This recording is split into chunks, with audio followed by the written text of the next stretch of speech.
कहां तक हुआ था? 300, यहां तक हो गया था ना। शुरू करें? आज चला 400।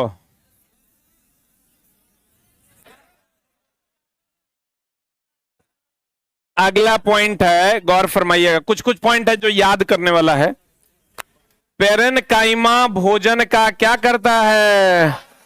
संग्रह। आपको कहता है कोलेनकाइमा, पेरेनकाइमा, स्क्लेरेनकाइमा में कौन संग्रह करता है? पेरेनकाइमा। फ्लोएम रेशा को छोड़कर सभी कैसे होते हैं? जीवित होते हैं। फ्लोएम रेशा को छोड़कर बाकी सब चीज क्या होता है? चला जीवित होता है। जैसे जाइलम हो गया, फ्लोएम हो गया, और या फ्लोएम के बहुत सारी तंतुएं हैं, सब फ्लोएम रेशा को छोड़कर सब क्या होता है? जीवित। आपको कहेगा कौन जीवित होता है, तो कहेंगे फ्लोएम तंतु जीवित होता है। सॉरी, फ्लोएम रेशा को छोड़कर सभी जीवित होते हैं, खाली फ्लोएम रेशा जीवित नहीं होता है। कहता रक्त कैसा उत्तक है? हम पीछे बताए भी थे कि हड्डी संयोजी उत्तक है और रक्त तरल संयोजी उत्तक। सही कि गलत? फिर कहता है चला जो भी पदार्थ शरीर में प्रवेश करता है वह एपिथेलियम के परत से अवश्य गुजरता है। जो भी पदार्थ हमारे शरीर में प्रवेश करता है वह किससे होकर गुजरेगा? एपिथेलियम से। आहार नाल तथा मुंह के अस्तर सल्की एपिथेलियम से बने होते हैं। क्वेश्चन कभी कभी पूछता है, चला मुंह का जो अंदरूनी अस्तर होता है वो किसका बना होता है? सल्की एपिथेलियम से।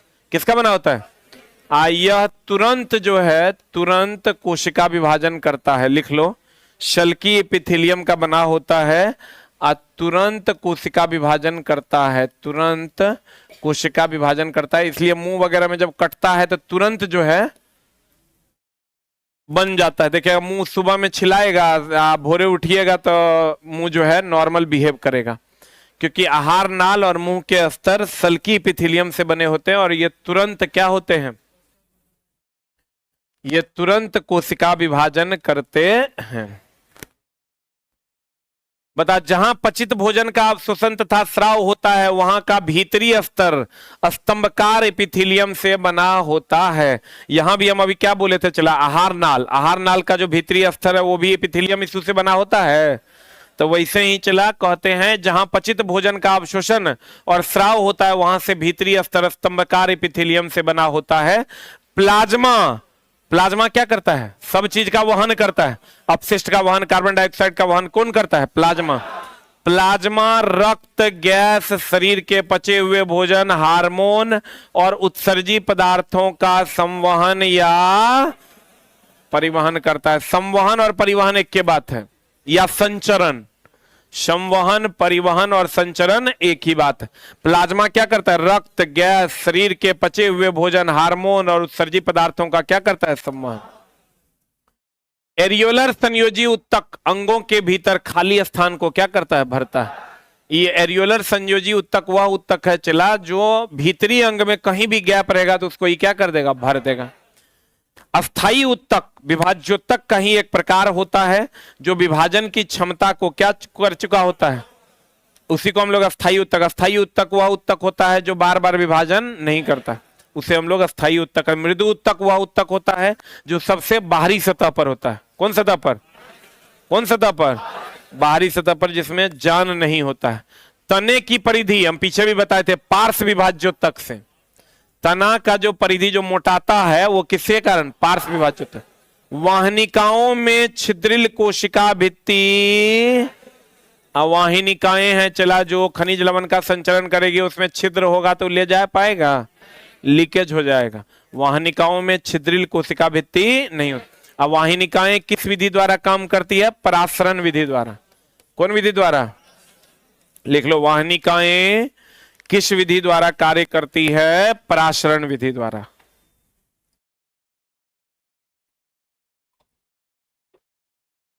वाहिनिकाएं किस विधि द्वारा काम करती है? बाह्य त्वचा का कार्य बताओ। ये जो हमारा बाह्य त्वचा है ये क्या करता है? प्रतिकूल परिस्थितियों से बचाव, गैसों का विनिमय और क्या करता है? वाष्पोत्सर्जन। ये क्वेश्चन चला एनसीईआरटी में आपको मिलेगा कि हमारा जो बाह्य त्वचा है उसका कार्य क्या है? उसका कार्य है प्रतिकूल। प्रतिकूल मतलब विपरीत की सही, अनुकूल मतलब होता है सही स्थिति जो हम चाहते हैं, प्रतिकूल मतलब स्थिति जो विपरीत हो। प्रतिकूल परिस्थितियों से बचाव, गैसों का विनिमय और वाष्पोत्सर्जन, इस सब क्रिया कौन करता है? बाह्य त्वचा। पेशीय उत्तक संकुचनशील प्रोटीन पाया जाता है। देखो जितना भी उत्तक है, चला हम लोग बार बार कहते हैं कि प्रोटीन से जो है किसका निर्माण होता है? उत्तक से। उत्तक से किसका? अंग का। और अंग से किसका? शरीर से। तो कहते हैं भैया प्रोटीन किससे बनता है? एमिनो अम्ल से। प्रोटीन किससे बनता है? तो पेशीय उत्तक में, तो उत्तक होगा तो किससे बना होगा? अरे उत्तक होगा तो किससे बना होगा? प्रोटीन से नहीं, ये संकुचनशील प्रोटीन से बना होता है। किससे बना होता है? इसीलिए पेशियों को हम संकुचित और फैला सकते हैं। तो हम कहेंगे शरीर में, कहेगा कौन सी ऊर्जा होती है? प्रत्यास्थ स्थिति ऊर्जा। शरीर में अरे छोटा पीछे पढ़ाए थे, शरीर में कौन ऊर्जा?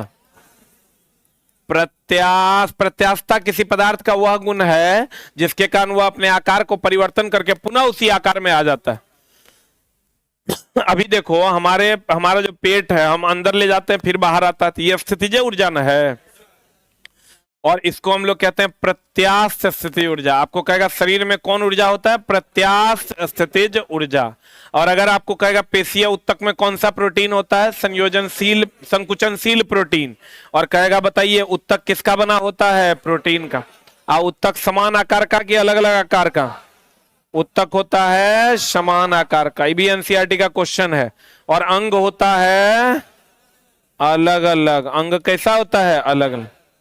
पेशीय उत्तक किसका बना होता है? संकुचनशील प्रोटीन का। चलने के लिए क्या जरूरी है?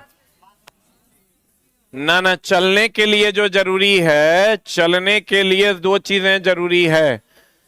एक पहला पेशीय उत्तक, पहला कौन उत्तक? दूसरा तंत्रिका तंत्र। दूसरा क्या? चलने के लिए दो चीजें जरूरी है, एगो पेशीय उत्तक यानी हमारी मांसपेशियां, और दूसरा क्या? तंत्रिका तंत्र। जल्दी से लिख। एक पेशीय उत्तक और दूसरा क्या? तंत्रिका तंत्र।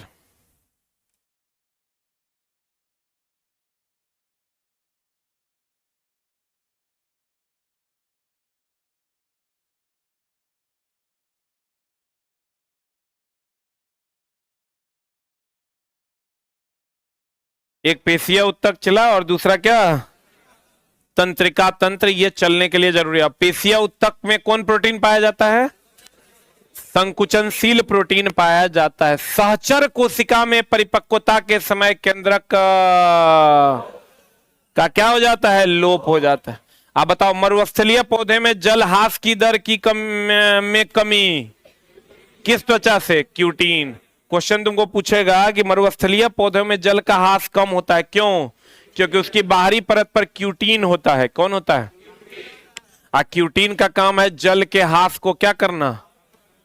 जल के ह्रास को कम करना। यानी अगर मरुस्थलीय पौधे के बाहरी सतह पर क्यूटीन नहीं होगा तो जल का ह्रास तेजी से होगा। यहाँ जो स्थलीय पादप है उसमें क्यूटीन नहीं पाया जाता है, लेकिन मरुस्थलीय पौधे के बाहरी सतह पर क्या पाया जाता है? क्यूटीन, जो जल के ह्रास दर में क्या लाता है? कमी, जिसके कारण मरुस्थलीय पौधे जिंदा रह पाते हैं। कॉर्क कोशिका में क्या? सुबेरिन के कारण जल तथा गैस का पारगम्यता समाप्त हो जाता है, मतलब आर पार नहीं जा पाता। आपको कहेगा कि कॉर्क कोशिका वैसी कोशिका होती है जिसमें सुबेरिन के कारण कोई भी गैस आर पार नहीं जा पाता है। किसके कारण? किसके कारण? एगो कॉर्क और होता है चला, जो ध्वनि का सबसे अच्छा अवशोषक है। कॉर्क के बारे में लिख लो, सबसे अच्छा ध्वनि का अवशोषक। ध्वनि का सबसे अच्छा अवशोषक, ध्वनि का सबसे अच्छा अवशोषक कौन है? कॉर्क। कॉर्क ध्वनि का सबसे अच्छा क्या है चला? अवशोषक है। कॉर्क ध्वनि का सबसे अच्छा अवशोषक है। कॉर्क कोशिका में क्या पाया जाता है? सुबेरिन। कॉर्क कोशिका में क्या पाया जाता है? अब भोजन कहाँ जमा होता है? पैरेन्काइमा में। कहाँ जमा होता है भोजन? कहाँ जमा होता है? पैरेन्काइमा। आप कहेगा मरुस्थलीय पौधों के बाहरी सतह पर क्या पाया जाता है? क्यूटीन। क्या पाया जाता है? फ्लोएम तंतु सजीव है कि निर्जीव? हाँ, सजीव कि निर्जीव? फ्लोएम तंतु निर्जीव है। इसके अलावा सब में जान होता है, खाली फ्लोएम तंतु में जान। फ्लोएम का काम है खनिज लवण का क्या करना? संचरण करना। फ्लोएम का काम है खनिज लवण का संचरण करना। जिम्नोस्पर्म में जल संवहन उत्तक वाहिनिका में पाया जाता है। अब बताओ, वाहिनिकाओं में छिद्र होता है? छिद्र हो जाएगा तो ले कैसे जाएगा? तो कहता है जिम्नोस्पर्म में जल संवहन उत्तक वाहिनिकाओं में पाया जाता है। जिम्नोस्पर्म जितना है सब में संवहनी उत्तक में ही क्या पाया जाता है? जल। क्या पाया जाता है? फिर कहता है चला कॉर्क कोशिका में क्या पाया जाता है? सुबेरीन, जो गैसों के विनिमय को क्या करता है? रोकता है। अरस्तु ने जीवों का वर्गीकरण उनके स्थल, जल, वायु एवं रहने के आधार पर किया था। बताओ, बायोलॉजी के पिता कौन? अरस्तु। उन्होंने जो जीवों का वर्गीकरण पहली बार किया था वो किसके आधार पर? स्थल के आधार पर, जल के आधार पर, वायु और किसके आधार पर? रहने का। बताओ तो रेड डेटा हैंडबुक में प्लांट है कि एनिमल है कि दोनों है? जो लुप्त होने वाले हैं उनका संचय है। जैव विकास की अवधारणा सर्वप्रथम 1859 में किसने दिया था? डार्विन। डार्विन ने विकासवाद का सिद्धांत दिया था, जो अपनी पुस्तक द ओरिजिन ऑफ स्पीसीज में दिया। जैव विकास का सिद्धांत डार्विन दिया था, लेकिन कितना ईस्वी में? 1859।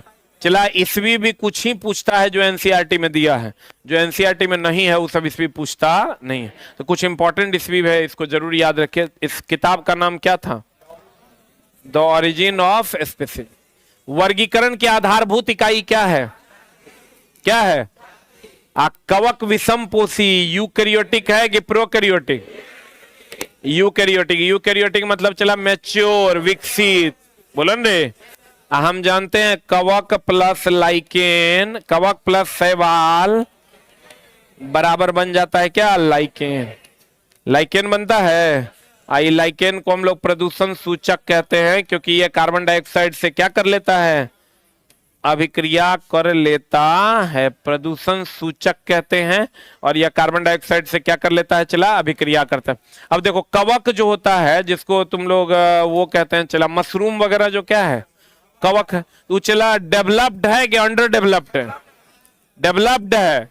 कवक जो है वो क्या है? डेवलप्ड। चला, एक चीज का ध्यान रखना, कवक जो हम लोग गांव घर में जो पुआलों पे कवक निकलता है, वो उकरा नहीं खाना, मरिए जाओगे। विषैला है वो, जो गांव घर में पुआल वगैरह पे निकलता है, छत्ता, जगरा हम लोग गोबर छत्ता कहते हैं। तो ऐसा नहीं वगैरह रान के खा लेना, तो गड़बड़ा जाएगा, वो खाने योग्य नहीं है। मशरूम की खेती होती है, जो मशरूम हम लोग खाते हैं। तो कहते हैं कवक और शैवाल मिला के क्या बनता है? लाइकेन। चला, जो कवक हम लोग गोबर छत्ते जगरा कह लो या मशरूम कह लो, ये प्रोकैरियोटिक है कि यूकैरियोटिक? प्रोकैरियोटिक अनडेवलप होता है। प्रो मतलब पहले, यूकैरियोटिक मतलब जो मैच्योर है। तो कवक प्रो है कि यू है? हाँ, कवक एक यूकैरियोटिक जीव है। कौन कैरियोटिक जीव है? अब कहता है लाइकेन सहजीवी कवक एवं शैवाल के बीच पाया जाता है। अभी तुरंत बताए थे लाइकेन किसके किसके बीच? कवक और शैवाल। लाइकेन को ही प्रदूषण सूचक कहते हैं। ये कार्बन डाइऑक्साइड से अभिक्रिया करके रंग बदल लेता है। कार्बन डाइऑक्साइड से अभिक्रिया करके क्या बदल लेता है? रंग बदलता है। कार्बन डाइऑक्साइड से अभिक्रिया करके क्या बदल लेता है? रंग बदल लेता है। लिख लो, लाइकेन प्रदूषण सूचक है। यह कार्बन डाइऑक्साइड से अभिक्रिया करके क्या बदल लेता है? रंग।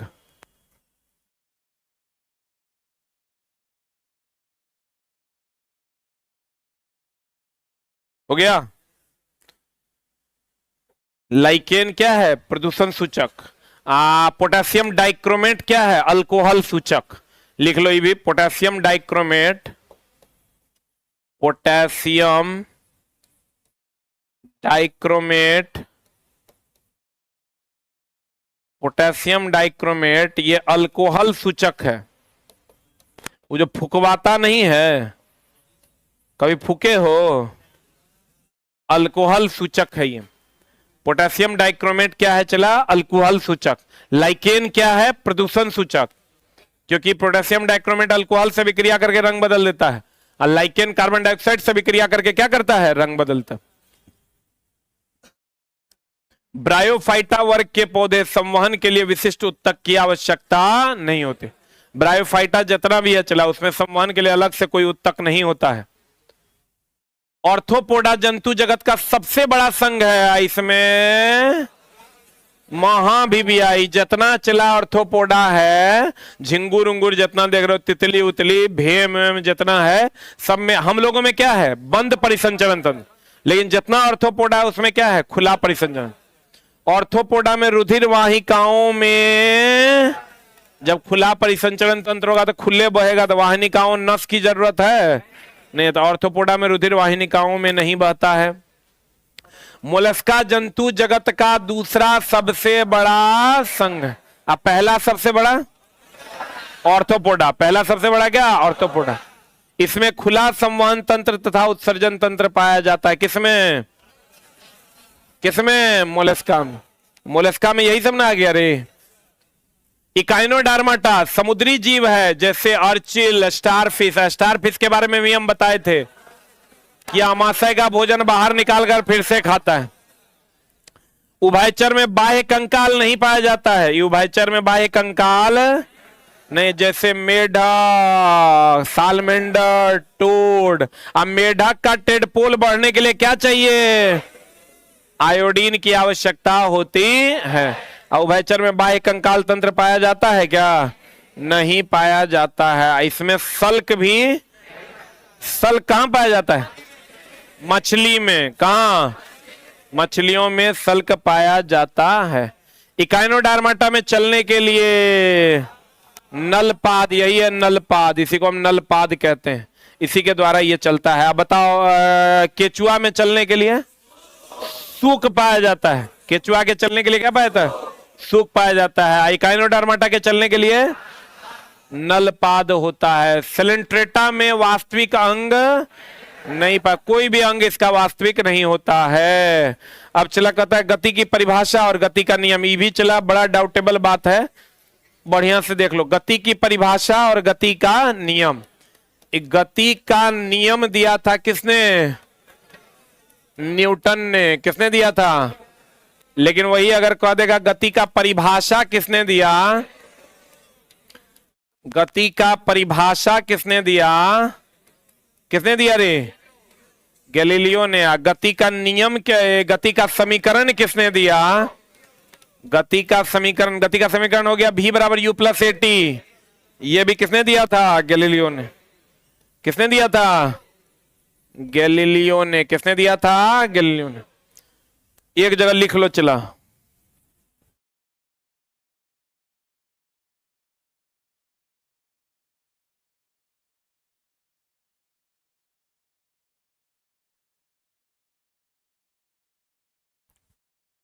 हो गया?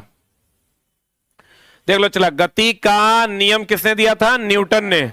गति की परिभाषा किसने दी? गैलीलियो ने। और गति का समीकरण जो हम लोग कहते हैं ना, v बराबर u plus a t, v square बराबर यू स्क्वायर प्लस 2s, ये सब क्या दिया था? गैलीलियो। गैलीलियो एक बात और कहा था, सूर्य के चारों ओर कोई भी ग्रह दीर्घवृत्ताकार कक्षा में चक्कर लगाता है, ये कॉपरनिकस कहा था। लेकिन उससे भी पहले जब आप जाइएगा ना, तो कॉपरनिकस नहीं रहेगा तो गैलीलियो के बारे में मारेंगे। बोलो ने। गैलीलियो का किसका खोज किया था? दूरबीन का। ये तो सबको पता होगा। न्यूटन। गति का नियम किसने दिया? न्यूटन ने। गति का नियम को कौन किताब में लिखा था? प्रिंसिपिया में। कितना में? 1687। बोलो ने। प्रिंसिपिया नामक पुस्तक में न्यूटन ने अपने गति के नियमों को लिखा था। गति का परिभाषा किसने दिया? गैलीलियो ने। गति का समीकरण किसने दिया? किसने दिया? गैलीलियो ने। यही ना समीकरण है। अब बल का समीकरण कौन दिया था? अरे F बराबर ma जो है, बल का समीकरण कौन दिया था? न्यूटन ना। गति का समीकरण किसने दिया? गैलीलियो ने। देख लो, गति की परिभाषा, दोनों बात है।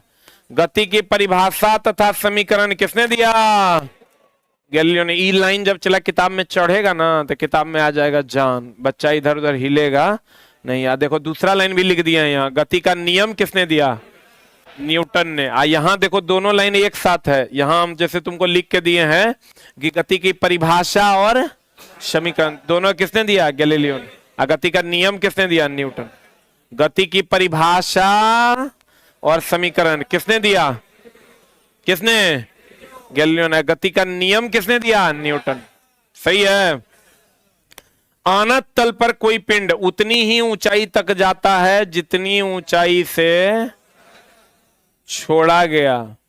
कहता है अनंत तल पर कोई पिंड है उतनी ही ऊंचाई तक जाता है। अगर मान लो हम इसको उतनी ही ऊंचाई तक भेज सकते हैं जितनी ऊंचाई से ये छोड़ा गया। इसका कहने का मतलब यह है कि अगर कोई इंक्लाइंड प्लेन है उस पर उतनी ही ऊंचाई तक हम किसी पिंड को धक्का देकर पहुंचा सकते हैं जितनी ऊंचाई से वो छोड़ा गया। कभी कभी क्वेश्चन ये भी पूछता है कि अगर कोई अनंत तल पर कोई पिंड लुढ़क रहा है तो इसमें कौन सी ऊर्जा होगी? स्थितिज ऊर्जा की गतिज ऊर्जा? बाप रे बाप, घोर बवंडर। अनंत तल पर तो ये चला हाइट भी है गति भी न है, अगर फिसल रहा है तो वेग भी है। इसका मतलब तो अनंत तल पर पोटेंशियल एनर्जी भी होगा, काइनेटिक, दोनों मिला के यांत्रिक ऊर्जा मैकेनिकल एनर्जी भी होगा। तो लिखिएगा अनंत तल पर, अनंत तल पर, अनंत तल पर कोई पिंड सरक रहा हो,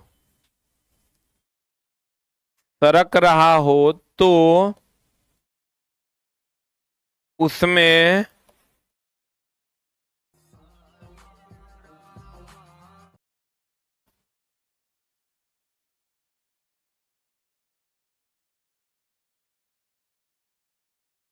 अनंत तल बोले तो इंक्लाइंड प्लेन,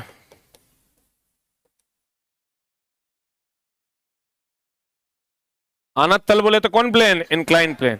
तो बताओ अगर कोई पिंड अनंत तल पर गुजर रहा है तो इसमें तो हाइट भी है ना और गति भी है, तो दोनों ऊर्जा न हो जाएगा। आपको पता है potential energy plus kinetic energy बराबर कौन ऊर्जा? यांत्रिक ऊर्जा। कौन ऊर्जा?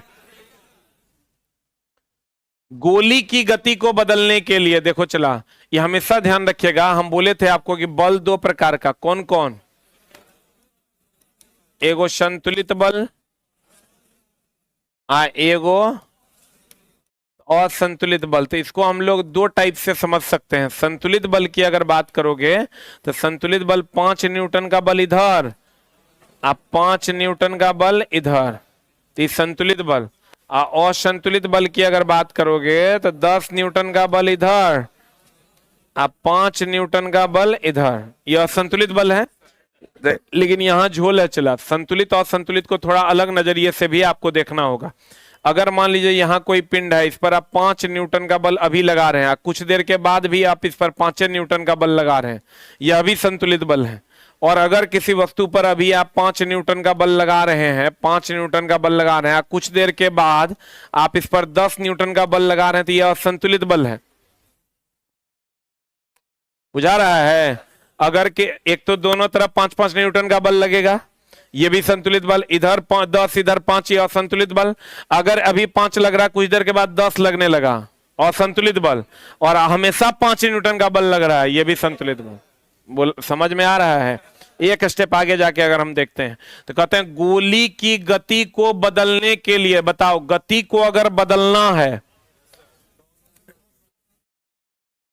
असंतुलित बल देंगे तब ना बदलेगा। तो कहते हैं गोली की गति को बदलने के लिए असंतुलित बाह्य बल और गोली की गति को एक रूप में बनाए रखने के लिए एक स्टेप ऊपर अगर हम जाते हैं तो हम ये समझेंगे। एक तो ये जानते हैं हम लोग कि भैया संतुलित बल है तो दोनों दिशा में बराबर तथा विपरीत लगेगा, इसमें गति नहीं होगा। इसमें गति होगा किधर की ओर? ज्यादा बल की ओर। अब संतुलित बल को अलग नजरिए से अगर हम देखते हैं तो 5 न्यूटन का भी लग रहा है, 5 न्यूटन का, फिर 5 न्यूटन का बल उस पर लग रहा है, तो वो संतुलित बल। अगर 5 न्यूटन लग रहा है, फिर 10 लग रहा है, फिर 15 लग रहा है, तो क्या है? क्या है वो? तब कह रहा है गोली की गति को बदलने के लिए, ध्यान दीजिएगा, गोली की गति को बदलना है तो पहले 5 लगाए फिर 10 लगाए, तो गोली को की गति को बदलने के लिए असंतुलित बाह्य बल, बोलवे नहीं करेगा, और गोली की गति को एक रूप में बनाने के लिए संतुलित बाह्य बल की आवश्यकता होती है। जल्दी से लिख।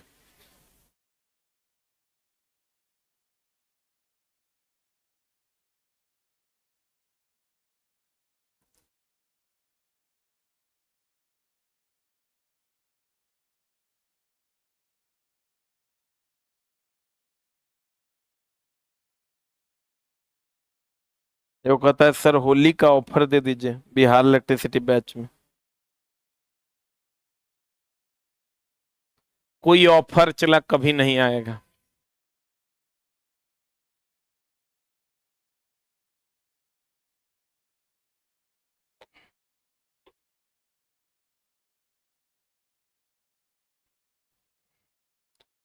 चला 1299 बैच के फीस है, उसमें history, civics, geography, economics, computer, Hindi, English, plus S K Jha के ट्रेड,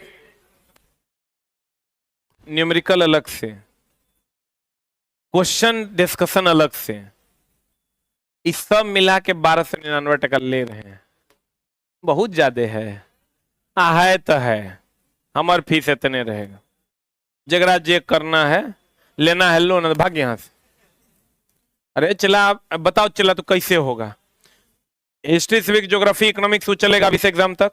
कंप्यूटर का चैप्टर वाइज क्वेश्चन डिस्कशन है, हिंदी का क्वेश्चन डिस्कशन है, ट्रेड का भी क्वेश्चन डिस्कशन का अलग से शेड्यूल लगा दिए हैं, अलग से अभी सेट उसमें देंगे, अभी बहुत चीज उसमें डिस्क्लोज नहीं किया, 20 सेट अलग से दे रहे हैं, उसका डिस्कशन, इसरो का, यूपीपीसीएल का जितना सेट अभी तक हुआ है उस सब का एक पेपर निकाल के देंगे बच्चा को, उसमें बारकोड रहेगा, जिसको जो क्वेश्चन में दिक्कत रहेगा अपने से करेगा।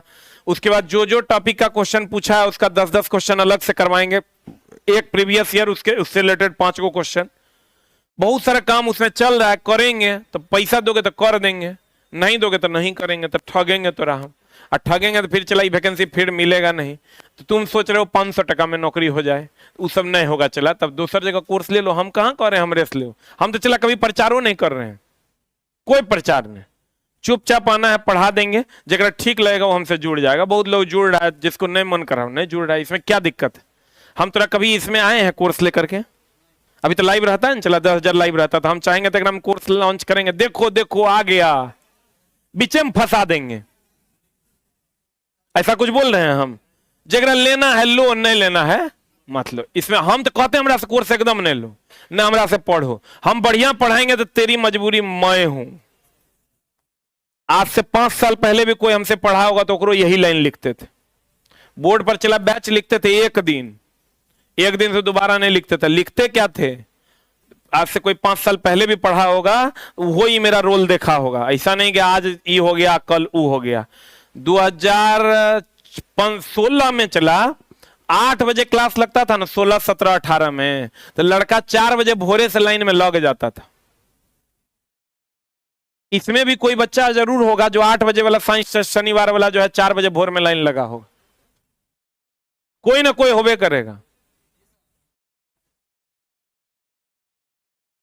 पिछले बार ड्राइवर में इसका 0.5 से या पॉइंट समथिंग से नहीं हुआ है, पूछो इससे। 2017 का बात बता रहे हैं, 8 बजे लेते थे हम डिस्कशन, 8:10 में आते थे। अब बच्चा कितना बजे आता था रे? 4 बजे। लंबा लाइन, चप्पल उप्पल पीछू में रख के बैठल रहता था। अब ना ऑनलाइन हो गया तो तुम कंटेंट को एक्सेस कर पा रहा है। ये 2016-17 का बात बता रहे हैं, ये बात को चला 9 साल हो गया है। 9 साल से मेहनत कर रहे हैं इसी फील्ड में कि नहीं हमको कुछ और अच्छा कर, ये सब पढ़ रहे हैं और बढ़िया। अच्छा बताओ, ये संतुलित बल तो पढ़ा दिए, हम पढ़ा दिए ना, लेकिन क्या इससे क्वेश्चन बनेगा? अब तोरा पता चलेगा क्वेश्चन केकरा से बनेगा केकरा से नहीं बनेगा? तो एग्जाम हॉल तक पहुंच जाएगा, वहां नहीं बनेगा, ज्यादा से ज्यादा क्या करेगा? बाहर निकल के 2 गाली देके चल देगा, फिर घर दिस, फिर तू अपन काम धंधा में व्यस्त हो जाएगा, फिर नया बच्चा आएगा, फिर हमारे पास आएगा, कहां जाएगा? दूसर कोचिंगे ने है, 2-3 गो कोचिंगे है, कुछ हमारा पास, कुछ ओकरा पास, कुछ ओकरा पास, तो बच्चा तो तैयो हमारा पास एबे करेगा। लेकिन चला हमारी जो रिस्पॉन्सिबिलिटी है हम अपन निभा रहे हैं कि नहीं, हमको जो टास्क दिया है बच्चा वो हम पढ़ा देंगे। जो रेगुलर पढ़ेगा वो पढ़ लो। हम तो बार बार कहते हैं मेरा कोर्स मत लो, फ्री का क्लास है वो तो पढ़ लो। फ्रीओ में हम दिन में 3 बार आते हैं यूट्यूब पे, वो तो पढ़ लो।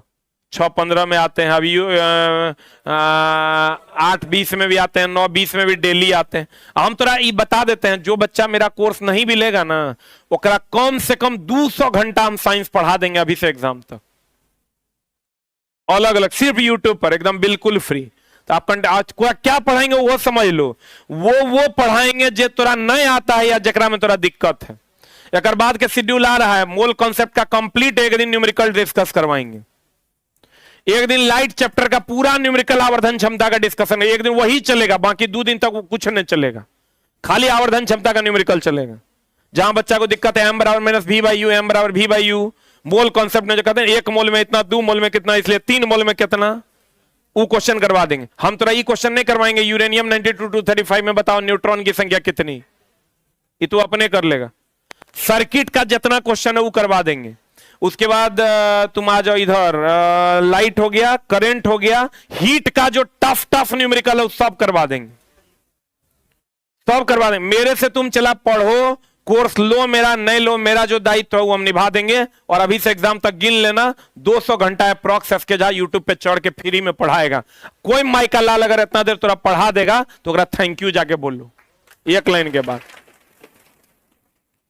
कोई छोटा पढ़ा देगा छोड़ दो, कंटेंट बनाना दूर का बात है, तोरा बारे में सोच के रहा है कि कंटेंट बना के पढ़ाना है।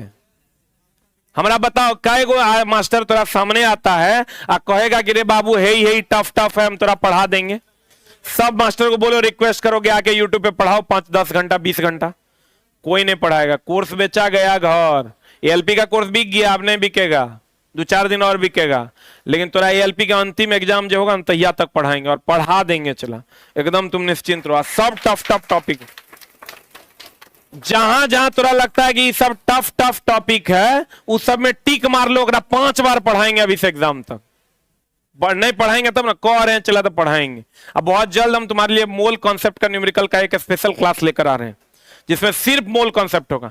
एक दिन ऑक्सीडेशन रिडक्शन का जो होता है ना, ऑक्सीकरण होगा, अवकरण होगा, एक क्लास 10 क्लास चला खाली ले लेंगे न्यूमेरिकल का ना, तो तुम्हारा न्यूमेरिकल बम बम करने लगेगा। आ रहा है बहुत जल्द। तुम मेरा कोर्स लो या नहीं लो, I don't care about that, ठीक ना। बाकी चला हम बार बार कहते मेरे यहां मन है तो पढ़ने आओ, ना जल्दी भाग, पतली गली पकड़, जगरा यहां मन करता है यहां जाके पढ़ना, ज्यादा को करेगा 10 जूता से मार देंगे। केकरो नौकर थोड़े हैं हम पढ़ाते हैं अगर पैसा लेते हैं, तो नौकर नहीं है हम। फालतू की बात तो एकदम में नहीं करना, चुट्टा चोर सब कहीं का। देखो सर्वप्रथम 1600 चला, हम नहीं कहते हैं तू आओ हमारा पास, देखो तोहर मजबूरी हम है, तोरा आना पड़ेगा। ये बात एकदम लिख लो, एकदम गांठ बांध लो वो बढ़िया से डोरी लेके, ठीक ना। चला जब हम पढ़ाना शुरू किए थे ना, तो बैच लाते थे 2018, 19, 20 में, तो क्या लिखते थे पता है? 8 बजे से बैच है, फलना टका फीस है, थैंक यू वेरी मच। इससे ज्यादा प्रचार आज तक नहीं किए। और बैच बनेगा, डेली 20 लाख के एडमिशन ले रहे हैं। और तू कतबू को करेगा ना, सबसे बढ़िया पढ़ाएंगे, सबसे ज्यादा एडमिशन लेंगे, और भी बिना बोले कि एडमिशन लो। तू हमरा खोज लेगा, हमरा नहीं खोजना। चला बहुत सारा ऐसा बात है जो बोलने का बात नहीं है। तुम पटना में घूमता है ना, ये वो मास्टर का नाम बताओ जगह पटना में बोर्ड नहीं है।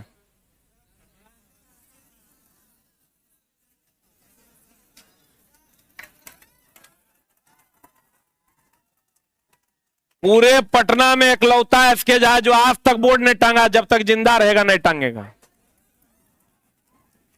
चाहे साला धंधा रहे कि बूढ़ जाए, हमरा फर्क नहीं पड़ता है, ठीक ना। घूरने दो ना, लोग आग कहता है हमको सजेशन देता है, एक बोर्ड लगा दीजिए, आपका बच्चा दूसरे के पास चल जाएगा। हम लोग चल जाने दीजिए, फिर वो आएगा हमारा पास, कहां जाएगा। आ जाओ इधर। ये चलाना खराब लगता है तब जब बच्चा ही करेगा। कोर्स लेना है लोग भागो नहीं यहां से, उतना फालतू की बात नहीं करना है। नाम ठगते हैं ना, फालतू बात हमको पसंद है। सर्वप्रथम 1640 में गैलीलियो ने कौन घड़ी का आविष्कार किया था? लोलक। अब देखो, अभी तुरंत हम तुरा बताए थे गैलीलियो ने क्या किया था। गैलीलियो ने क्या किया था? चला, अब गैलीलियो ने गति का समीकरण दिया, गति का परिभाषा दिया, और गैलीलियो ने लोलक घड़ी का भी आविष्कार किया। किसका आविष्कार किया? कितना ईस्वी में? आज सर्वप्रथम गैलीलियो ने ही सभी ग्रहों के बारे में बताया कि वह सूर्य के चारों ओर चक्कर लगा रहा, ना कि किसके? पृथ्वी के। हम तरह बोले थे ना, कोपरनिकस भी बोला था कि सूर्य के चारों ओर कोई भी ग्रह दीर्घवृत्ताकार कक्षा में चक्कर लगाती है, जिसके फोकस पर कौन होता है? सूर्य होता है। अगर तुमको कह दे कि किसने कहा था कि कोई भी ग्रह सूर्य के चारों ओर, पृथ्वी के सूर्य के चारों ओर बहुत सारा ग्रह है, ये सर्वप्रथम ये बात किसने कही थी? गैलीलियो ने। लेकिन अगर गैलीलियो नहीं रहेगा तो कोपरनिकस मारना, कोपरनिकस नहीं रहेगा तो केपलर मारना। क्या मारना? केपलर, क्योंकि केपलर ने क्या दिया था? ग्रहों का नियम। केपलर ने क्या दिया था? द्रव्यमान किसी वस्तु के जड़त्व को नापता है। लिख लो, I बराबर mr²। बताओ, चला द्रव्यमान से जड़त्व की माप होगी? आइए, वो चीज और ध्यान रखना, चला आवेग से भार की माप होती है। जल्दी लिख, आवेग से किसकी माप होती है? संवेग से गति की मात्रा, संवेग से गति की मात्रा। और लिख लो, जड़त्व से किसकी माप होती है? द्रव्यमान की। एकदम rare of the rarest line है, चला, जो अधिकतर तुमको एग्जाम में मिलेगा। आवेग से किसकी माप होती है?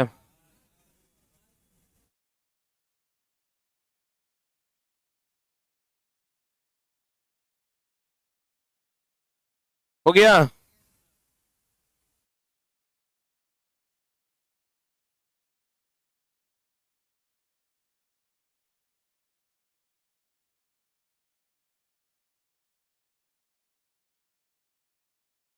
अरे हो गया।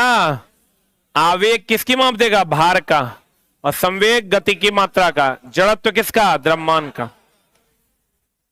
संवेग के बारे में सर्वप्रथम किसने बनाया था? न्यूटन ने।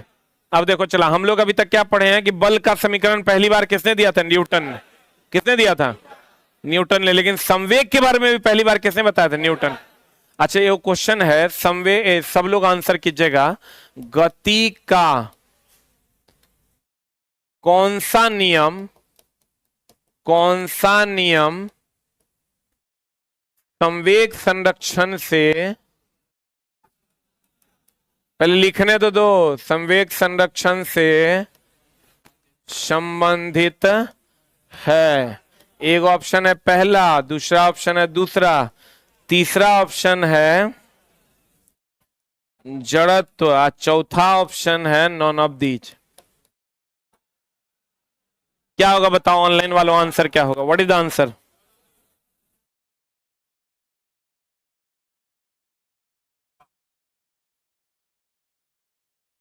बताओ, what is the answer? What is the answer? चला, इसका आंसर होगा दूसरा। आप बोलो कैसे?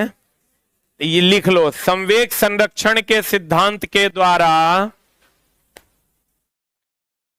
संवेग संरक्षण के सिद्धांत के द्वारा न्यूटन के तीसरे और दूसरे नियम की व्याख्या होती है। न्यूटन के तीसरे और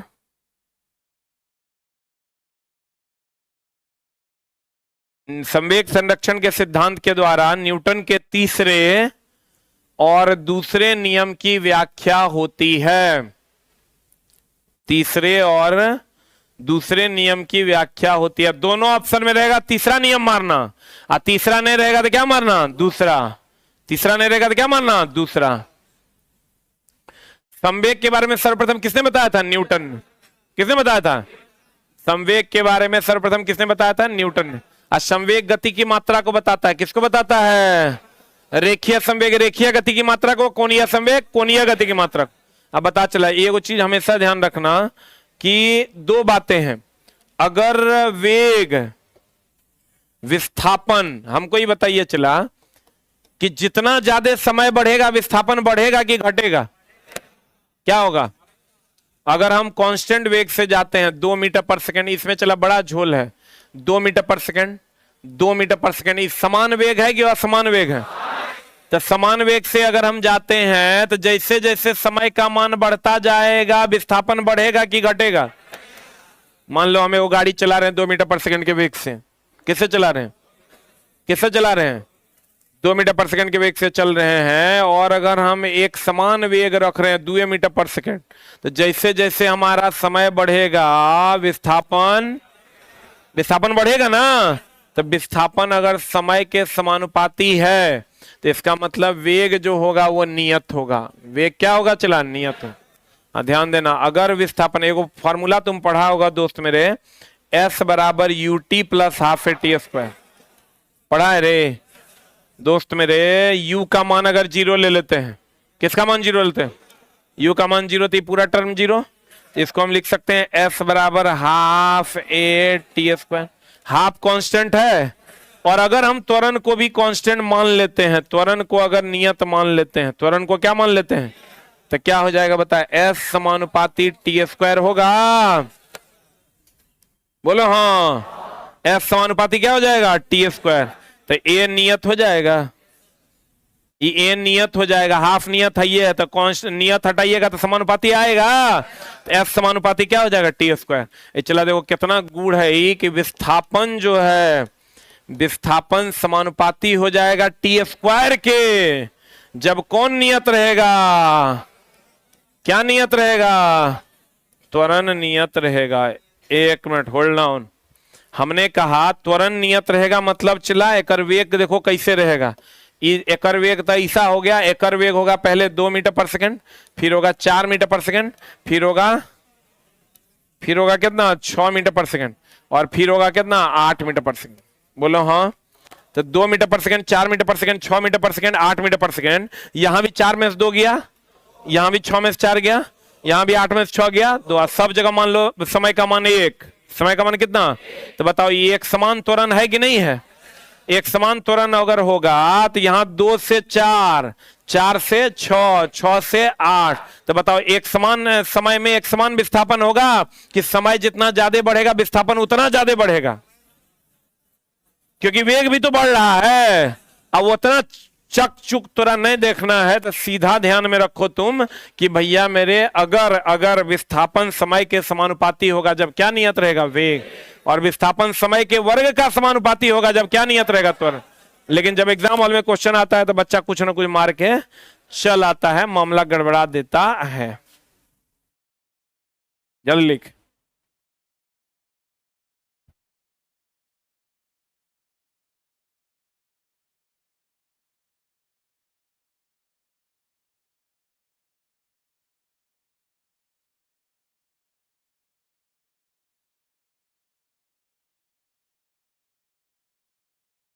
हो गया? अरे हो गया। विस्थापन समय के समानुपाती होगा जब क्या नियत रहेगा? वेग। अब विस्थापन समय के वर्ग का समानुपाती होगा जब क्या नियत रहेगा? त्वरण। क्लियर है? तो ये चला, जब क्वेश्चन देगा ना तो अपने अपने हिसाब से देख लेना। क्वेश्चन कहेगा बताइए जब कोई पिंड नियत त्वरण से गतिमान है तो वेग विस्थापन समय के वर्ग का समानुपाती होगा, समय का समानुपाती होगा, समय के रूट का समानुपाती होगा। क्या मारेंगे? समय के वर्ग का समानुपाती हो। ये दोनों पॉइंट चला यहां लिखा हुआ है, विस्थापन समय का समानुपाती जब क्या होगा? एक समान में। आप विस्थापन समय के वर्ग का समानुपाती जब एक समान क्या होगा? त्वरण। क्लियर है? अब कहते हैं चला, किसी निश्चित बल के लिए द्रव्यमान त्वरण के, किसी निश्चित बल के लिए द्रव्यमान त्वरण के क्या होता है? कैसे? द्रव्यमान त्वरण के व्युत्क्रमानुपाती होगा। इसका झोल है चला, अभी तक हम लोग क्या पढ़े हैं? F बराबर एमए पढ़े हैं। आ कह रहा है किसी निश्चित बल के लिए, यानी बल कांस्टेंट है। बल क्या है? कांस्टेंट है। तो बल जब कांस्टेंट हो जाएगा तो द्रव्यमान और त्वरण के बीच क्या संबंध होगा? m बराबर F/a।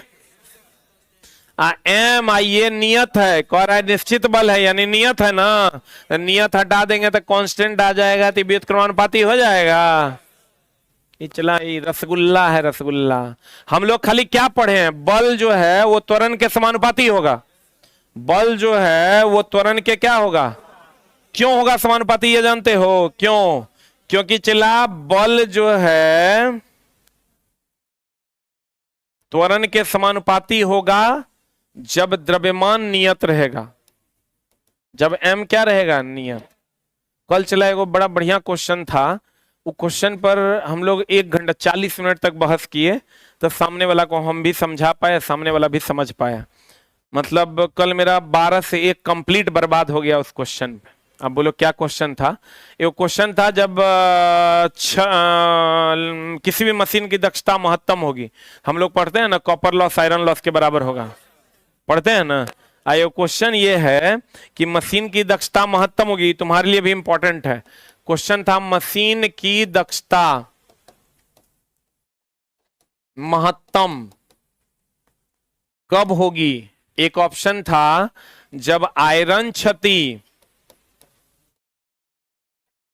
ताम्र क्षति के बराबर होगा, और दूसरा ऑप्शन था जब ताम्र क्षति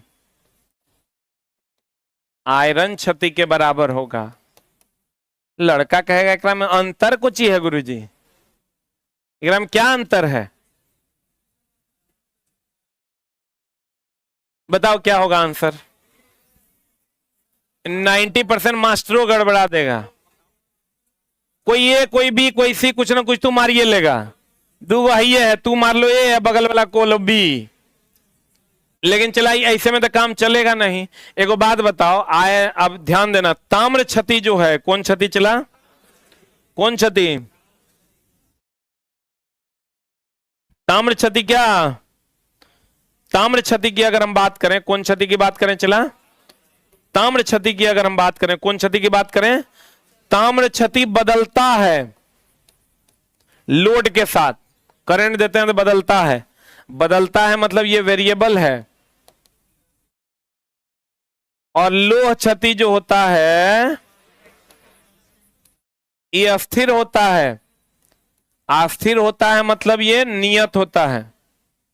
बोलो रे, क्या होता है? ये नियत होता है। तो एक बात बताओ, लेकिन जब चला बहुत सारे टीचर को भी इसमें दिक्कत होता है, होगा ही, इसलिए दिक्कत होगा। देखो मैथ का कितना छोटा सा कॉन्सेप्ट है ये। हमको ये बताओ, एक्स वेरिएबल है कि कांस्टेंट? एक्स और वाई क्या है? 2 और 3 क्या है? कांस्टेंट ना। हमको ये बताओ, हम लोग क्या लिखते हैं? एक्स बराबर 2 कि 2 बराबर एक्स? हमेशा वेरिएबल को लेफ्ट साइड में रखते हैं और कांस्टेंट को राइट साइड में रखते हैं। हमेशा वेरिएबल को लेफ्ट साइड में और कांस्टेंट को राइट साइड में। अब हमको ये बताओ, कौन है वेरिएबल? ताम्र क्षति को रखेंगे लेफ्ट में, और कौन है कांस्टेंट? लोह क्षति, यानी ताम्र क्षति बराबर लोह क्षति। समझ में आया? जब भी लिखेंगे, लड़का को ओम का नियम का ग्राफ दे देगा, ओम रुक जा, ओम के नियम का ग्राफ दे देगा, कहेगा बताइए ओम के नियमानुसार कौन सा सही है? यहां दे देगा वोल्टेज, यहां दे देगा करंट, या सेम ग्राफ दे देगा, यहां दे देगा वोल्टेज, यहां दे देगा करंट। रूल ये है चला कि जो वेरिएबल हो, जो कांस्टेंट होगा, जो क्या होगा? कांस्टेंट होगा, वो एक्स एक्सिस पर रहेगा। जो वेरिएबल होगा वो कहां रहेगा? Y axis. ये रूल है। उसके हिसाब से आई को हम जब भी रखेंगे कहां रखेंगे? एक्स एक्सिस पर। अब भी को जब भी रखेंगे कहां रखेंगे? Y axis. याद ना रहे तो पहले एक्स की पहले वाई, एबीसीडी में पहले एक्स तब वाई, पहले आई तब भी। इस शॉर्टकट हुआ, लेकिन चला याद ये रखना है, कांस्टेंट को हमेशा किस एक्सिस पर? एक्स पर। वेरिएबल को हमेशा कहां? वाई पर। तो बताओ कौन ग्राफ सही है, पहला कि दूसरा? पहला graph is the right answer. बोलो रे, बट ये सब चला, अगली बात है। यहां आप समझ लीजिए, कहते हैं किसी निश्चित बल के लिए हम लोग हमेशा ध्यान करते हैं चला कि बल समानुपाती होता है किसके? त्वरण। बल समानुपाती किसके? त्वरण। लेकिन चला ये हमेशा ध्यान रखना कि अगर हम लोग कहते हैं पापा बराबर बेटा बटा दुश्मन, बेटा बटा क्या? दुश्मन, तो ये बढ़ेगा तो ये घटेगा, कंडीशन सप्लाई ये कांस्टेंट होना चाहिए। हम हमेशा बच्चों को बताते हैं ये घटेगा तो ये बढ़ेगा, ये कांस्टेंट होना चाहिए, ये बढ़ेगा तो ये बढ़ेगा, ये कांस्टेंट होना चाहिए, ये बढ़ेगा तो ये बढ़ेगा, ये क्या होना चाहिए? अब क्वेश्चन कह रहा है निश्चित बल, क्या कह रहा है?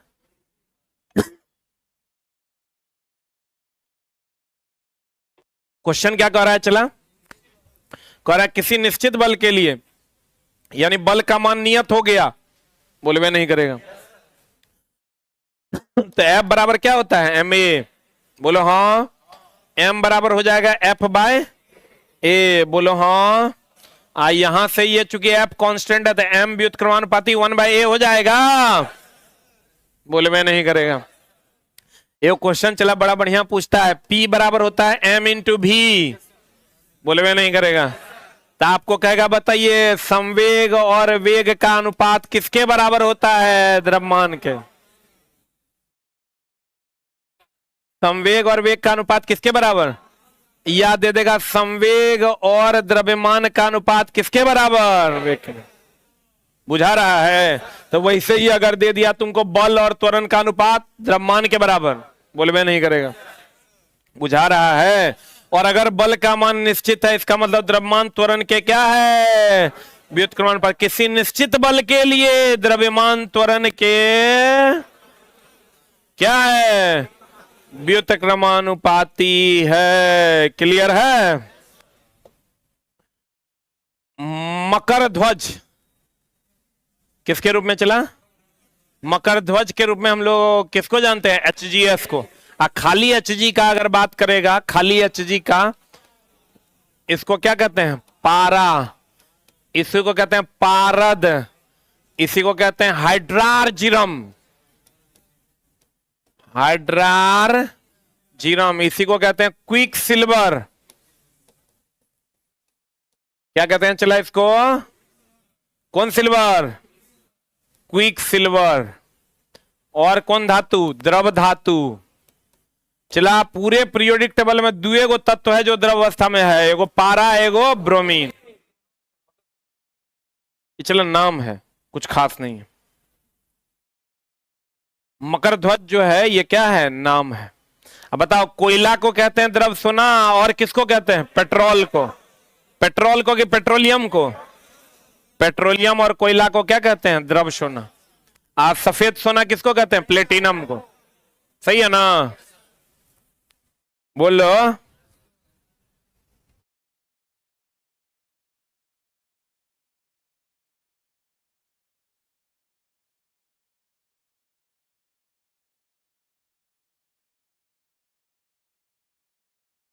हो गया? अरे हुआ? हम चला अपने हिसाब से कोई कमी नहीं छोड़ेंगे। एग्जाम के बाद बच्चा हमारा निकल के एग्जाम हॉल से गरिया आए कि फलना बात ने पढ़ाया, फलना बात पूछ दिया, हम A to Z बात खत्म करके पढ़ा देंगे। जे बच्चा फॉलो कर लेगा, हम कोशिश करेंगे कि जो हमको फॉलो कर रहा है वो एग्जाम हॉल से निकल के ही नहीं कहे कि सर फलना पर जैसे चला। कुछ चीजें फिक्स है, वो पूछेगी, बच्चा बाहर निकल कर आएगा क्योंकि ओकरा से नहीं बनेगा। तो हम उसको मैक्सिमम प्रैक्टिस करवाने की कोशिश करेंगे ताकि तुमसे वो क्वेश्चन बन जाए। जैसे आवर्धन क्षमता वगैरह का क्वेश्चन है, वो पूछेगा, बाहर निकलेगा, कहेगा इसके जाने पढ़ा दिए हम, लेकिन कहेगा चूंकि ओकरा से बनवे नहीं करेगा, कहेगा बड़ी हाई फाई पूछा, ये जो बताया था वो हल्का वाला था। हम तो चला 10 साल से एकरा जोत रहे हैं ना।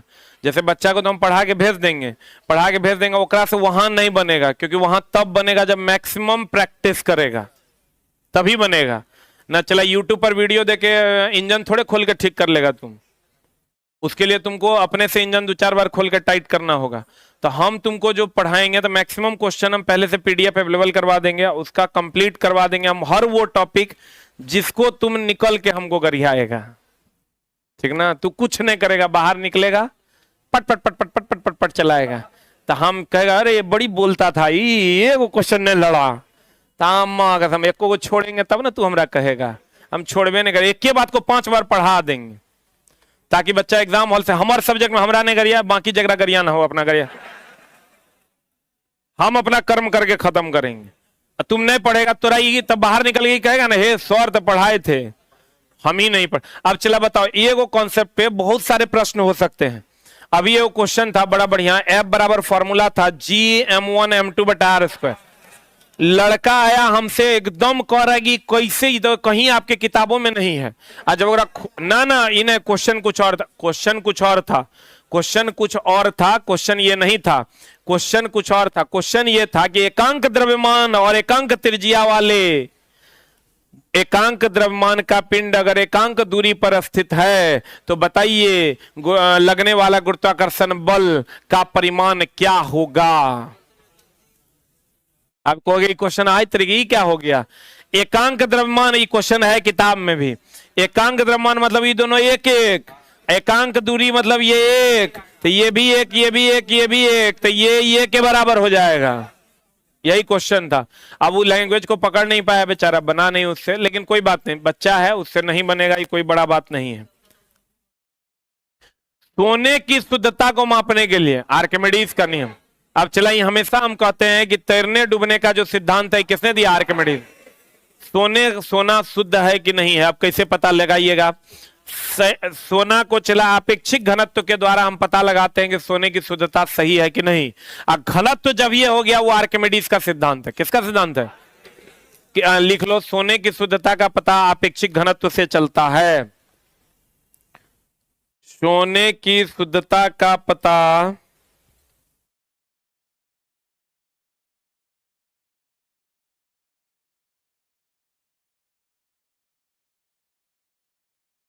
अपेक्षिक घनत्व से चलता है। सोने की शुद्धता का पता किससे चलता है, चला अपेक्षिक घनत्व। और ये किसका सिद्धांत है, आर्किमिडीज का। किसका सिद्धांत है, जूल ने ऊर्जा संरक्षण के नियम का प्रयोगात्मक रूप से सत्यापित किया। अब देखो चला, कल ही हम संजोग से पढ़ा रहे थे, हमरो जानने का इच्छा था, क्वेश्चन ऐसा था कि हमरो मन किया कि साला ये ऊर्जा संरक्षण का सिद्धांत कोई तो दिया होगा, कोई ना कोई तो दिया होगा ना ऊर्जा संरक्षण का सिद्धांत। तुम देखना कल ही शायद या परसों हम डिस्कशन करवा रहे थे एएलपी वाला सेट, उसमें हम लिखा दिए बच्चा को कि ये क्या बोलते हैं उसको, बर्नौली का प्रमेय का क्या संबंध है, बर्नौली ने दिया था इसको। वेंचुरी मीटर के बारे में किसने बताया, बर्नौली ने बताया। आर्किमिडीज ने तैरने डूबने के बारे में बताया। तो एक ऑप्शन वगैरह में था ऊर्जा संरक्षण का सिद्धांत था, हम वहां नहीं लिख पाए क्योंकि मेरे नॉलेज में ये बात नहीं था कि ऊर्जा संरक्षण का सिद्धांत दिया किसने था। ऊर्जा संरक्षण का सिद्धांत और के देगा, चला ऊर्जा कैसे मतलब जूल है, जूले ने देगा। तो ऊर्जा संरक्षण का सिद्धांत कौन दिया था, जूल ने। बल को खोजा था न्यूटन ने, किसने, संवेग को भी पहली बार खोजा था किसने, न्यूटन। किसने खोजा था, इसीलिए तो संवेग संरक्षण का सिद्धांत सीधा न्यूटन के तीसरे नियम से संबंधित है, बोलवे नहीं करेगा। और चला हम कहते हैं ऊर्जा का, जूल का ऊर्जा संरक्षण का नियम। ऊर्जा संरक्षण का नियम क्या है, ऊर्जा ना तो उत्पन्न की जा सकती है ना ही नष्ट की जा सकती है, ऊर्जा एक रूप से दूसरे रूप में बदली जा सकती है। इधर रट रट के तुम्हारा हालत खराब है, 100 बार पढ़ लिया, ऊर्जा एक रूप से दूसरे रूप में बदली जा सकती है, ऊर्जा ना तो उत्पन्न की जा सकती है ना ही नष्ट की जा सकती है, पढ़ा है कि नहीं। लेकिन अभी जानो कि ऊर्जा संरक्षण का सिद्धांत किसने दिया था, जूल ने। उन्होंने ही इसको क्या किया था, सत्यापित भी किया था। कहते हैं जूल ने ऊर्जा संरक्षण के नियम का प्रयोगात्मक रूप से सत्यापित किया तथा ऊष्मा के यांत्रिक तुल्यांक के मान का भी क्या किया, खोज किया। ऊष्मा का यांत्रिक तुल्यांक जो होता है, ये तुल्यांक की भार से संबंधित है, इसका भी खोज किसने किया था, जूल ने। ऐसे भी चला, एगो ध्यान रखना, ऊष्मा और ऊर्जा की बात करें ना, क्या कर बात करना है, जूल का। किसका बात करना है, आई देखो ना चला, ऊष्मा का ऊर्जा का कार्य का, इस सब का सही मात्रा क्या है, जूल। ऊष्मा का ऊर्जा का कार्य का इस सब का सही मात्रा क्या है, जूल। स्लिंकी जानते हो ना, यही स्लिंकी है। चला, अरे गांव घर में मेला समय ना स्लिंकी का उपयोग करते हैं। किसका उपयोग करते हैं, स्लिंकी एक प्रकार का पतला स्प्रिंग है। ये जो स्लिंकी है चला, ये एक प्रकार का पतला क्या है, स्प्रिंग है। आई स्लिंकी में कौन ऊर्जा होता है, स्थितिज ऊर्जा। कौन ऊर्जा होता है, अरे जैसे स्प्रिंग में कौन ऊर्जा होता है, स्थितिज ऊर्जा। वैसे इस स्लिंकी में कौन ऊर्जा होगा? स्थितिज ऊर्जा। कौन ऊर्जा? स्लिंकी में कौन ऊर्जा? स्थितिज ऊर्जा।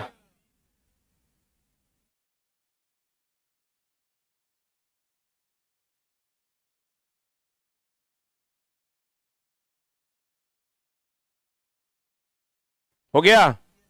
अब देखो, गुरुत्वीय बल द्वारा किया गया कार्य अंतिम एवं प्रायी। चला क्वेश्चन पूछता है, बड़ा बढ़िया प्रश्न है ये, एनसीईआरटी का डायरेक्ट क्वेश्चन है।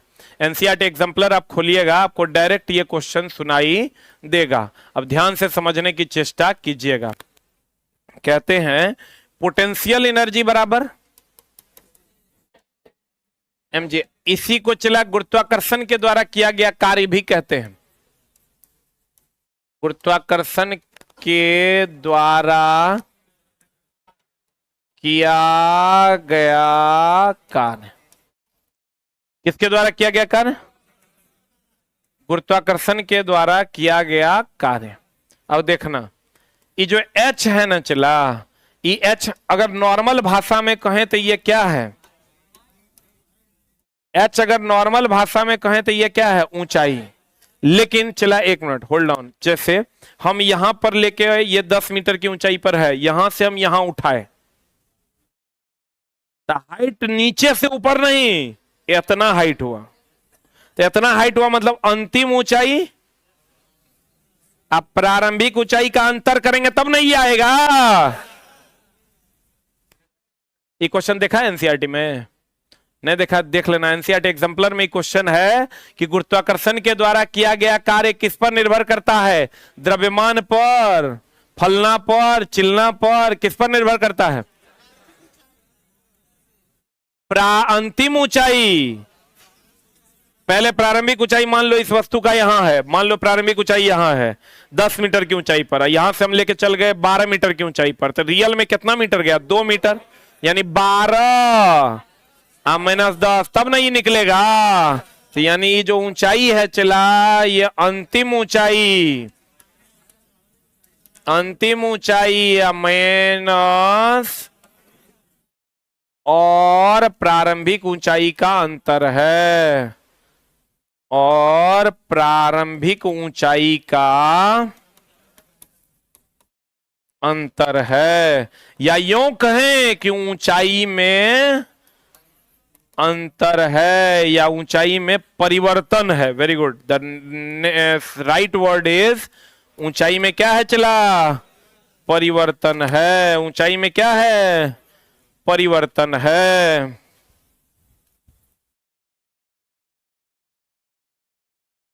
चल लिख।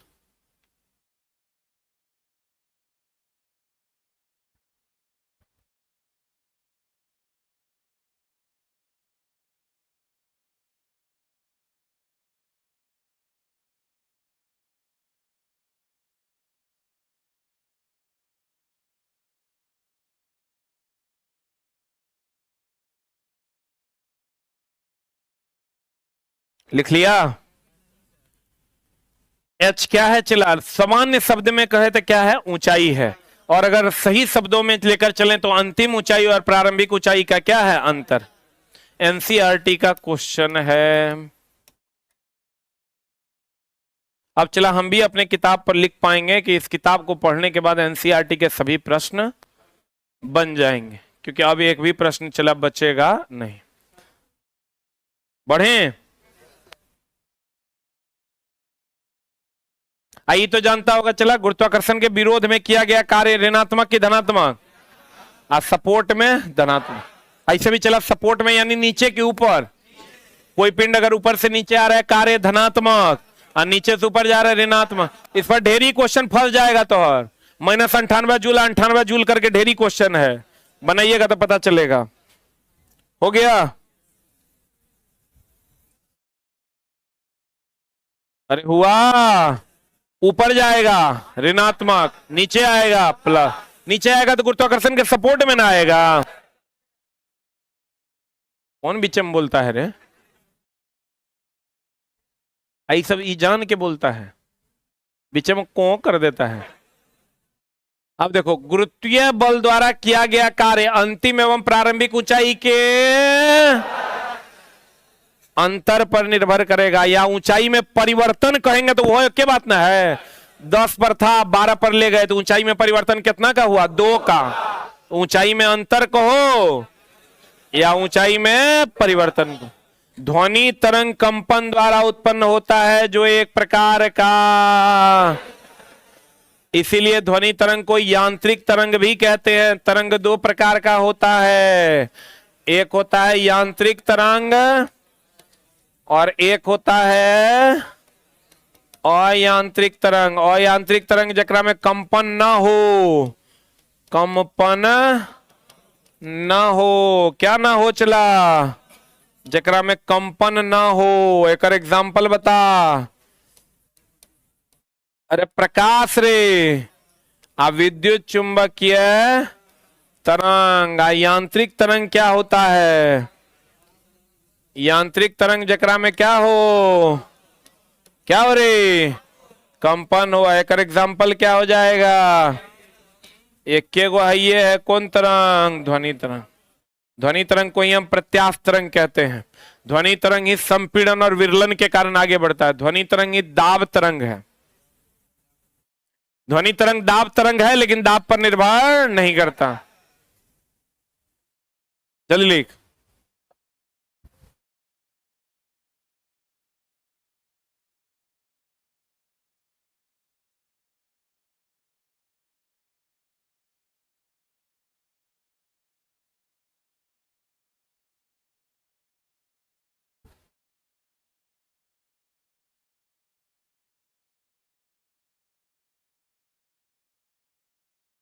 हो गया, अरे हो गया, ये समझे कि नहीं समझे।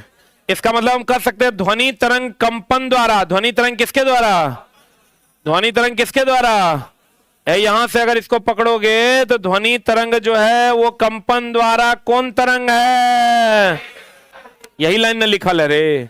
ध्वनि तरंग कंपन द्वारा उत्पन्न होता है जो एक प्रकार का, ध्वनि तरंग कंपन द्वारा उत्पन्न होता है जो एक प्रकार का यांत्रिक ऊर्जा या यांत्रिक तरंग है। कौन तरंग है, यही कह देगा ऊष्मीय तरंग अणुओं की गति से उत्पन्न होता है जो अणुओं की गतिज ऊर्जा है। कौन ऊर्जा है, ऊष्मा गति से कि गतिज ऊर्जा से, किससे, ध्वनि संचरण के लिए माध्यम की आवश्यकता होती है, निर्वात में ध्वनि का संचरण नहीं हो। अब चला, इसलिए आप कहोगे ई लाइन डायरेक्ट, ई क्यों लिखे हैं सर, इसलिए लिखे हैं चला कि डायरेक्ट लाइन मेरे किताब में एगो लाइन को हटा के 2-3 लाइन है ओकरा हटा के ई लाइन पुट करेंगे, क्योंकि ई लाइन डायरेक्टे पूछता है किसके तरंग के लिए, किसके गमन के लिए माध्यम की आवश्यकता नहीं है। हर्ट्ज देखो चला, ये हमेशा ध्यान रखना। प्रकाश विद्युत प्रभाव का नाम सुने हो ना, प्रकाश वैद्युत प्रभाव की कहानी है। प्रकाश वैद्युत प्रभाव, इसका खोज किया था हर्ट्ज। कौन किया था, इसकी व्याख्या कौन किया था, व्याख्या किया था आइंस्टीन। किसने किया था, इसने इससे न्यूटन के कण गुण की व्याख्या होती है। इससे न्यूटन के कण गुण की व्याख्या होती है, कण गुण की व्याख्या होती है। इससे न्यूटन के कौन गुण की व्याख्या होती है, कण गुण की। जल्दी लिख,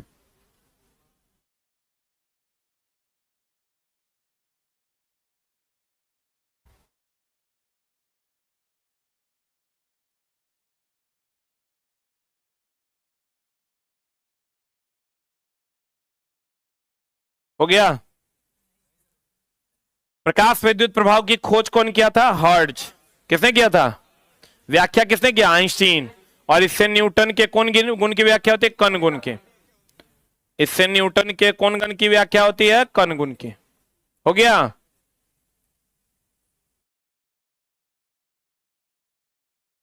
कौन गुण की व्याख्या होती है, चला कण गुण की। बढ़े बढ़े हो। अब कहता है देखो, ध्वनि संचरण के लिए माध्यम की आवश्यकता होती है। हर्ट्ज ने प्रकाश विद्युत प्रभाव की जिसकी व्याख्या किसने किया? आइंस्टाइन। आप कहते हैं एक देखो चला, यहाँ टोन और स्वर अलग अलग है। लड़का इसको मिला देता है, क्वेश्चन आता है, टोन को स्वर मार देता है, स्वर को टोन मार देता है। गड़बड़ नहीं करना। एकल आवृत्ति की ध्वनि को क्या कहते हैं? टोन। अनेक आवृत्ति की ध्वनि को स्वर कहते हैं। जैसे संगीत के 7 स्वर हैं, 7 टोन नहीं है। अगर एक से अधिक है स्वर है और एक है तो टोन है। याद ना रहे तो ऐसे याद रखो, सा रे गा मा पा धा नी सा, इस संगीत के स्वर हैं।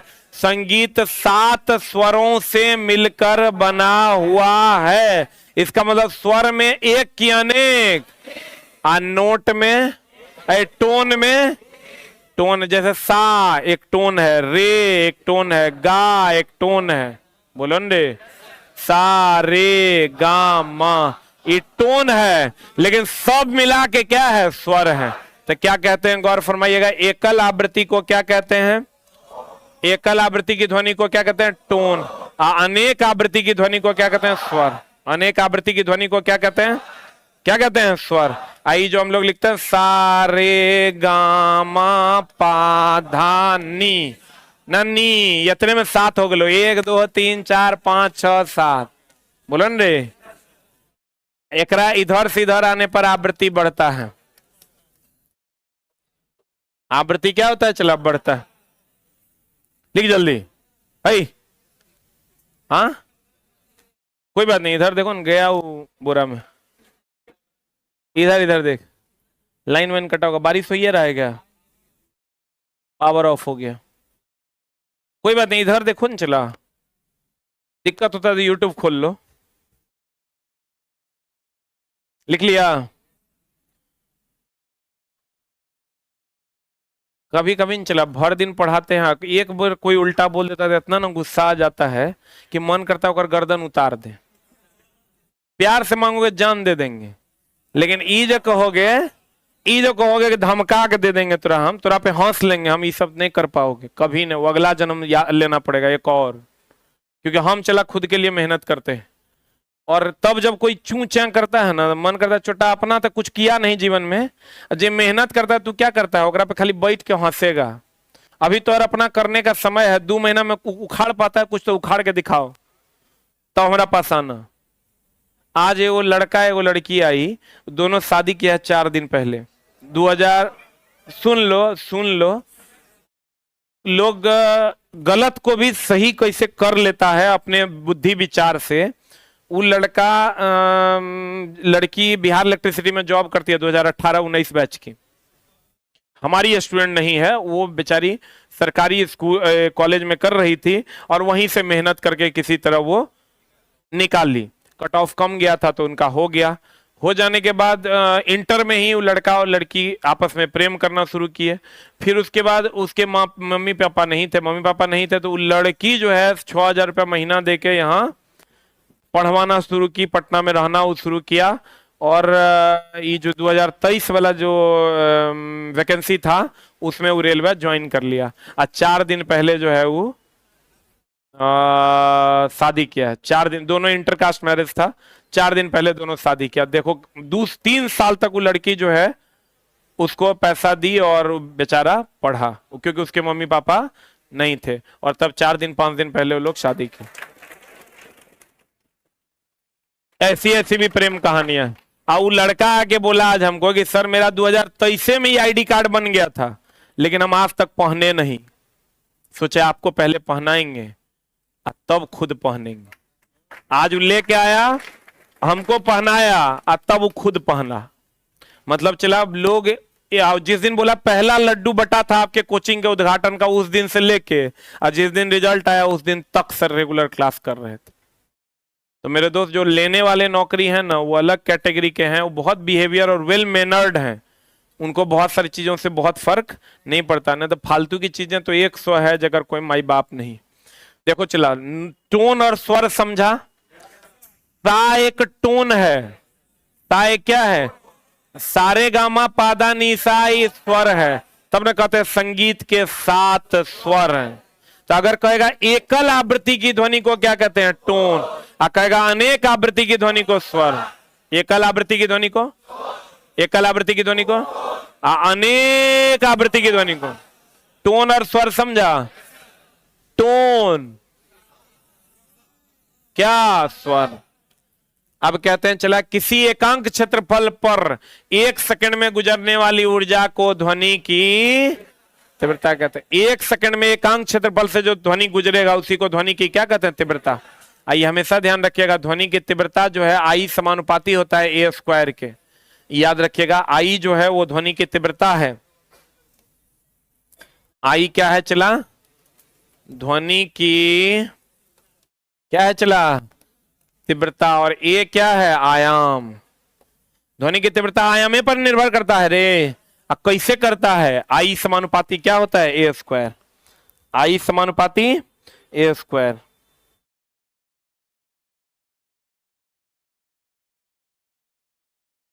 आई समानुपाती क्या होता है चला? ए स्क्वायर। आई ध्वनि की क्या है? तीव्रता। ए क्या है? आयाम। ए क्या है? आयाम। आई क्या है? तीव्रता। तीव्रता ध्वनि के आयाम के वर्ग का क्या होता है? समानुपाती। 5 वर्ष से कम आयु की बच्चे तथा कुत्ता 25 किलो हर्ट्ज तक का ध्वनि क्या कर सकता है? सुन सकता है। अब देखो चला, हम लोग कहते हैं कि 20,000 हर्ट्ज तक की ध्वनि ही ना हम लोग सुन पाते हैं। कितना हर्ट्ज? 20 हर्ट्ज से लेकर, अब 20,000 हर्ट्ज ना श्रव्य है। क्या है चला? श्रव्य है। एक बात बताओ, बूढ़वा सुतल रहता तो हम लोग थोड़ा बहुत भी चक चुक कीजिएगा तो नहीं उठेगा। एक बार बच्चा के पास चक चुक करके देखना।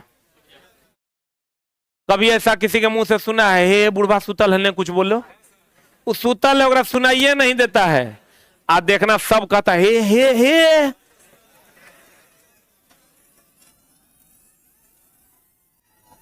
बच्चा सुतल है, चुप एकदम नहीं बोलना, ठीक ना?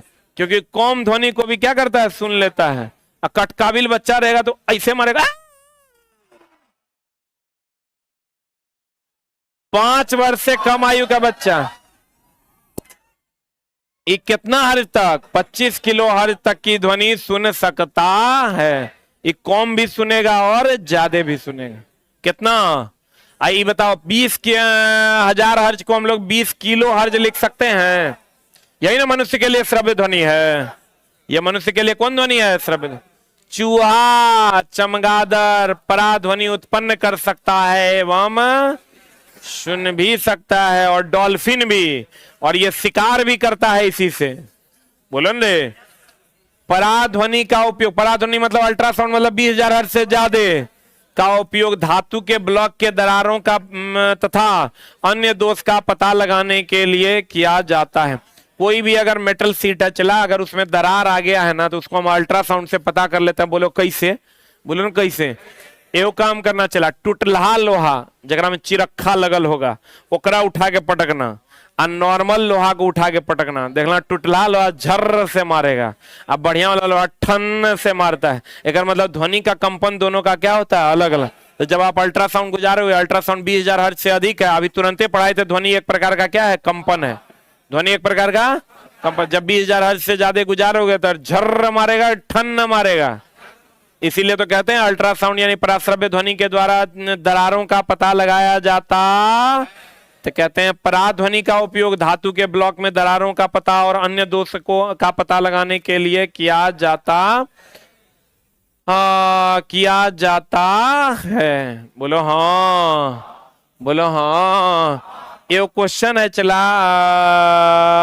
एक जगह नाम नहीं बताएंगे किताब का, एक जगह है वो क्वेश्चन, उसमें क्वेश्चन है, तुम पढ़ा भी होगा, कि जब बादल गरजता है तो दोनों कानों को बंद कर लिया जाता है, क्यों? ताकि दोनों कानों पर दाब समान लग सके। समझा? न तो ये ऊपर ज्यादा ऊपर कम होगा तो high pressure to low pressure में मारेगा धक्का, टूट जाता तो हर कान के पर्दा। लिखना, जब बादल गरजते हैं, जब बादल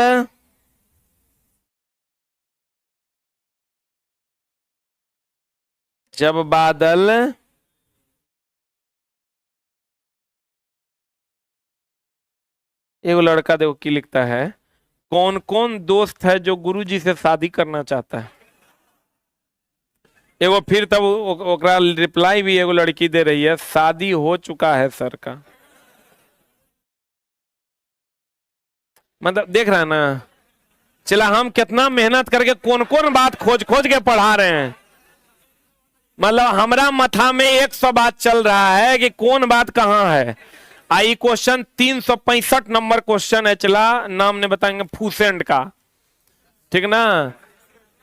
अब वहां का क्वेश्चन हमको याद आया कि अभी कान वाला क्वेश्चन आया है, अभी एक लिखा देते हैं तो बच्चा की क्वेश्चन नहीं छूटेगा। तो हम की कर रहे हैं, उन्हें की चल रहा है सर। साफे पागल है।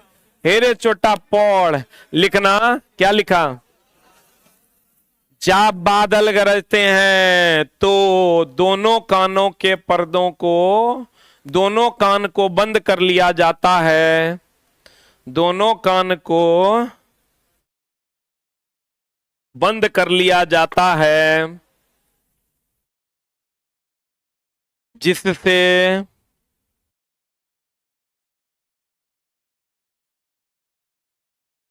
जिससे दोनों कानों पे अल्ट्रासाउंड जनरेट भी करता है और सुन भी सकता है। बोलो रे।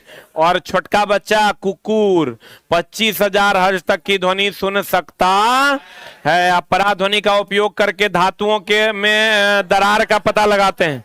किसका पता लगाते हैं? पराश्रव्य ध्वनि का। पराध्वनि ना है, पराश्रव्य ध्वनि। पराश्रव्य ध्वनि अलग है, पराबैगनी अलग है, पराध्वनि अलग है। पराध्वनिक विमान उस विमान को कहते हैं जिसका मैक नंबर का मान 1 से अधिक हो। बोलन रे, बोलन रे। और पराश्रव्य ध्वनि उस ध्वनि को कहते हैं जिसका फ्रीक्वेंसी 20,000 हर्ट्ज से अधिक हो। आप पराबैगनी तरंग होती है सूर्य से आने वाली हानिकारक किरण। पराध्वनि, पराश्रव्य तरंग, पराबैगनी किरण सब अलग अलग है। ऑप्शन में दे देगा तो गड़बड़ाना नहीं। पराबैगनी किरण एक किरण है, पराश्रव्य ध्वनि एक ध्वनि है, और मैक नंबर एक पराध्वनि एक कंडीशन है ध्वनि का महत्तम होने का। बोलवे नहीं करेगा। बताओ, चूहा पराध्वनि सुनेगा और उत्पन्न भी करेगा। बोलो रे। अब बताओ, पौधों में खाद्य पदार्थ का संग्रह किसमें होता है? पैरेन्काइमा में। किसमें होता है? जाइलम तंतु में जान होता है, फ्लोएम तंतु में जान नहीं होता है। जाइलम तंतु में तो होवे करता है, फ्लोएम तंतु में जान नहीं होता। होता है। अब पौधे अपना भोजन कहां संग्रहित करते हैं? पैरेन्काइमा में। कहां? पैरेन्काइमा में अपना भोजन संग्रहित करते हैं। क्लियर है? हाँ। आज की कार्रवाई यही था। Thank you very much.